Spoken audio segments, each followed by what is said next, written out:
Hello, critics, and welcome back to another episode. Now, I just want to address the elephant in the room because I know that I'm starting to upload less frequently. That's not because I'm running out of content, not by far. I have so many things planned. It's really just because I've been very busy in my day-to-day life. I'm trying to balance work, sleep, eat, play, and all that stuff. And so far, I've just been eating junk and playing Call of Duty because zombies, oh my God, I love zombies. I'm such a huge gamer, y'all, and I just have to remind myself, like, okay, girl, you have other passions too. Like, you love music, so let's jump back over there for a little bit. So I'm like, let me get back on this because I love listening to music, singing, dancing. I'm not really into like putting my own music and voice and stuff out there yet because obviously I know that I still have a lot of work that needs to be done. But as far as intaking music and stuff and commenting on other people's works, that's still a passion of mine, and I love to do that. So on that note, we will just segue right into the topic at hand, which is Rosé's new album single called R, like R, you know, like how the pirates do. Now, okay, I'm not even gonna hold y'all because, like, I'll be honest, I was not a fan of either of the tracks on this single. So in my mind, I'm like, this is going to be garbage if I just sit here and make people listen to me talk about how much I don't care for two songs that majority of them are going to love. But then again, I'm like, well, maybe my opinion will turn into an unpopular opinion that other people might be able to add on to constructively, of course. I mean, come on, look at Rosie. She's Blackpink, right? Meaning anything those girls do, touch, say, whatever they put out, you already know is going to be certified gold. I was looking at the video before this, and the video already has like over 3.4 million likes alone. I haven't ever seen a video accrue that many likes in under 24 hours. Like, God, like those girls, they don't lose any momentum. And, you know, they won't. They're not going to lose any steam based off of my little 1% opinion. You feel me? So I'm not really too worried about any of that. Plus, you know, this is a relatively new channel.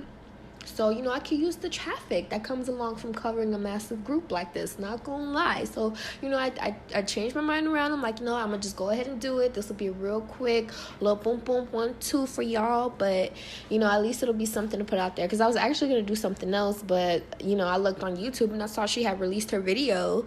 So I'm like, all right, shit, we in here.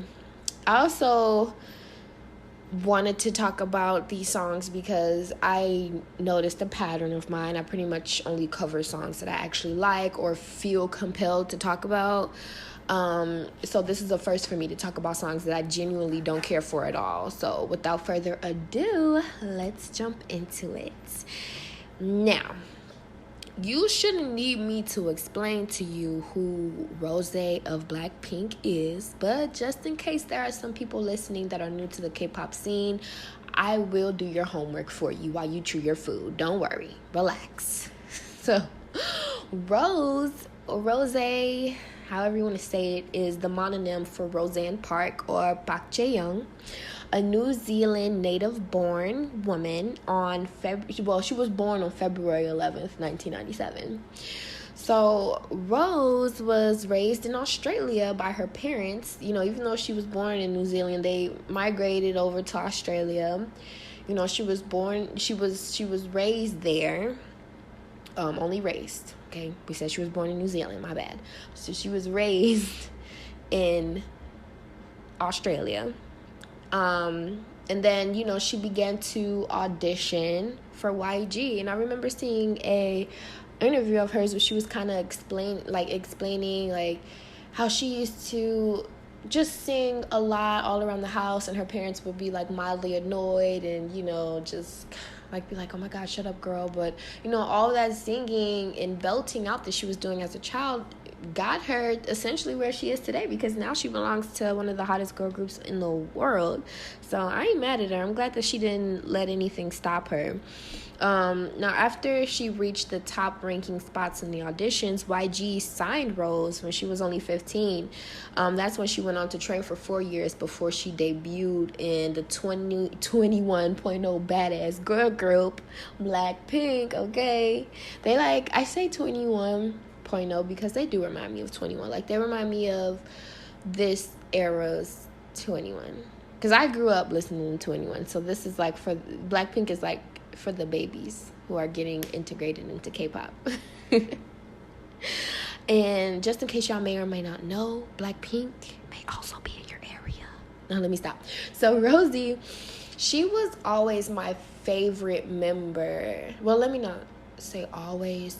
At first it was Jennie, because she was, I believe, the first one to join YG and Blackpink. I remember seeing her teaser photos and videos.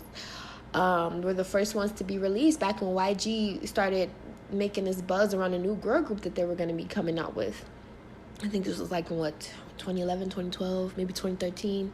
I saw this article in Soompi, and it pretty much just let us know a little bit of who Jennie was, and I was just like, okay, this girl is dope, and then she was allowed to release some songs earlier than the other girls. Like, she was on Black with G-Dragon, and then she was also on Lee High's song called Special, and I really liked that song. So I was more acquainted with Jennie in the beginning because, she got all the press, and it was very apparent that she was one of YG's favorites. Like, come on, let's be real. But once Blackpink finally came through in 2016, I was all over Rose. I mean, I loved her accent. She had this bubbly aura. She was very charming. And then, she spoke English, so that was a win with me. I'm American, so, okay, it's easy to please me. So I was just ultimately drawn to her personality. So now I'm like, yep, she's my fave. I still think that Jennie is one of the best female K-pop rappers on the scene, though. Like, I give her a lot of credit. Like, she be having some bars. Plus, she's drop dead gorgeous. But just like her solo, the song Solo, I couldn't stand that song. And unfortunately, I have to add Rosé's songs to that mix as well. I mean, I don't get it. It's like Blackpink's solo songs are just so boring and bland. It's like a mixture of Western music that I've heard before, only it's being regurgitated back out in this weird, unflattering manner. Like, I can't get with it. I don't know why.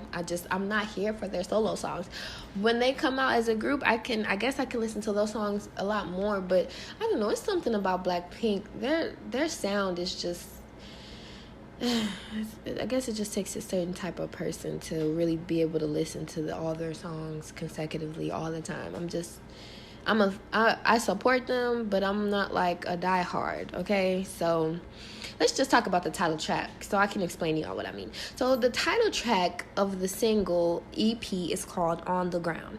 It's a chill, slightly basal track that is honestly easy to forget. I was excited for this debut because, like I said, Rosé is one of my faves, but this song was so non-climatic for me, especially during the chorus. I mean, I felt like a tire slowly losing air as this song played on. It's just that boring. I felt like in the verses, she was talking too much. Like, she was trying to fit way too many syllables into each line of the verses. I was just not feeling it. And then the song's lyrics the lyrics are actually kind of relatable because they showcase the thoughts that Rosé is internalizing regarding the way that her life is, being played out so far. And it's actually pretty good lyrics. It's just the delivery and the composure of the song that I don't care for. Rosé, she's explaining how she has spent a lifetime working for the accolades that she's achieved.